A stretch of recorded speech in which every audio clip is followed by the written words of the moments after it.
வணக்கம். மட்டக்களப்பு மாநகர எல்லைக்குட்பட்ட மாந்தீவு பகுதிக்குள் காட்டு யானைகளின் அட்டகாசத்தால் அப்பகுதி மக்கள் பல அசௌகரியங்களை சந்தித்து வருவதாக தெரிவிக்கின்றனர். தொடர்ந்தும் 5 தினங்களாக அப்பகுதியில் காட்டு யானைகள் உட்புகுந்து நெற்பயிர்கள் மற்றும் ஏனைய பயிர் வகைகளையும் துவம்சம் செய்து வருவதாக அந்த பகுதி பொதுமக்கள் கவலை தெரிவிக்கின்றனர். இவ்வாறு காட்டு யானைகளின் அட்டகாசத்தாலும் நடமாட்டத்தினாலும் தமது அன்றாட செயற்பாடுகளில் ஈடுபட முடியாதுள்ளதனாலும் தொடர்ந்தும் அச்சத்தின் மத்தியில் தாம் வாழ்வதாகவும் அந்த பகுதி மக்கள் விசனம் தெரிவிக்கின்றனர். குறித்த பிரச்சினை குறித்து யானை மனித மோதலுக்கு நிரந்தர தீர்வை பெற்றுத்தர வேண்டும் என அப்பகுதி வன ஜீவராசிகள் பாதுகாப்பு திணைக்கள உத்தியோகர்களுக்கு வேண்டுகோள் விடுக்கின்றமை குறிப்பிடத்தக்கது.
விளங்கியது வெட்ட தொங்குனத்திலிருந்து 7 யானை வந்தது.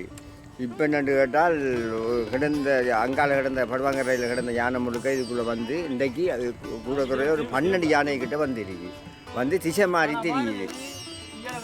ஆனால் திருப்பந்தூர் ஏரியா கடு மோசப்படுத்தி போட்டு மரமெல்லாம் உடைக்கிருக்கு. மக்கள் எல்லாம் பயந்து விட்டு திரட்டி இப்படி இருக்குது. இதுக்கு ஒரு சரியான நடவடிக்கை எடுக்க வேணும். இந்த இப்போ நாங்கள் தொழிலுக்கு போகும்போது வரும்போது எங்களை விட்டு திரட்டி இன்னைக்கு மனைவியை நாங்கள் கணக்கை கஷ்டப்பட்டு தான் வந்து நிற்கிறோம். இதுக்கு ஒரு முடிவும் எடுக்கிறாங்க. உடைச்சி 12 மணிக்கு வந்தது, விடியச்சாவும் 4 மணிக்கு வந்த பிறகு 3 மணி விடியச்சாவும் அதுக்கு பிறகு வந்தது. நாங்கள் இன்னும் 6 மணிக்கு இன்னும் வெட்டக்கரையும் போகலை.